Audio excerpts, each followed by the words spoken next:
আমরা বলতে চাই এই ছাত্র গণ অভ্যুত্থানের মধ্য দিয়ে যে নতুন করে আবার একটি সম্ভাবনার জায়গা তৈরি হয়েছে তা যেন চিন্তায় না হয়ে যায়।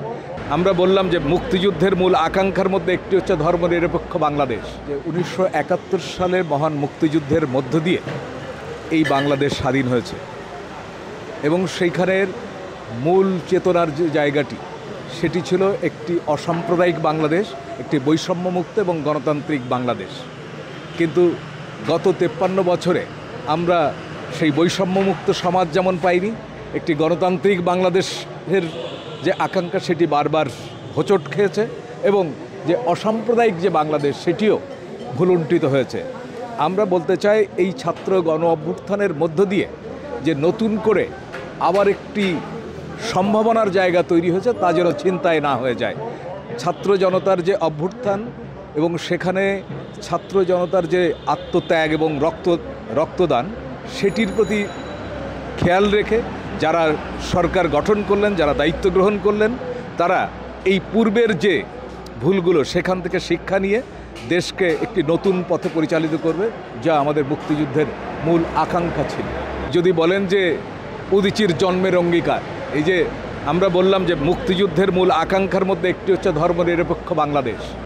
জামাত এরা হচ্ছে আমাদের স্বাধীনতার যে পরাজিত শক্তি এবং একটি মৌলবাদী গোষ্ঠী, যারা ধর্মের ব্যবসার মধ্য দিয়ে ধর্মের ব্যবসা করতে চায়। আসলে ধর্ম প্রতিষ্ঠাতা ধর্মের ব্যবসা করতে চায় এবং তার মধ্যে দিয়ে দেশে নানা ধরনের সংকট এবং সংঘাত তৈরি করে। আমরা কোনো ক্রমেই এই গোষ্ঠীকে সামনে আসুক সেটা কোনোভাবেই প্রত্যাশা করি না। সুতরাং এইটাকে আমরা নিন্দা জানাই এবং আমরা বলতে চাই যে এটাকে প্রতিহত করার জন্য ছাত্র জনতা যদি কিনা তাদেরকে এইভাবে জায়গা তৈরি করে দেয়া হয়, তাহলে ছাত্র জনতা আবার রাস্তায় নেমে আসবে। সংস্কৃতি কর্মীরা তো অবশ্যই থাকবে সেই লড়াইয়ে। দেখেন, এই লুটপাট ডাকাতি যেটা ঘটেছে এটা নিয়ে তো অবশ্যই একটি উদ্বেগের বিষয়।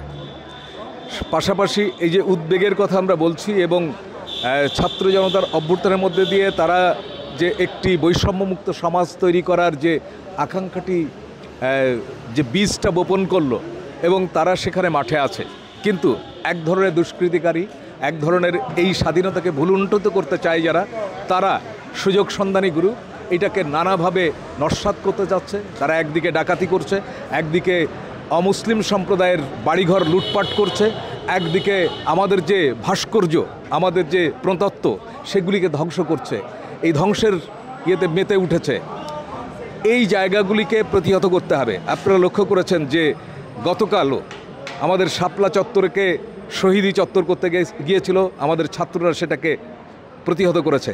আমাদের শহীদ মিনারে ক্যালিওগ্রাফি করতে গিয়েছিল, সেটিকে প্রতিহত করেছে। আমরা বিশ্বাস করতে চাই ছাত্র জনতা এই ধরনের যে কোনো ধরনের অপশক্তিকে তারা প্রতিহত করবে, রুখে দাঁড়াবে।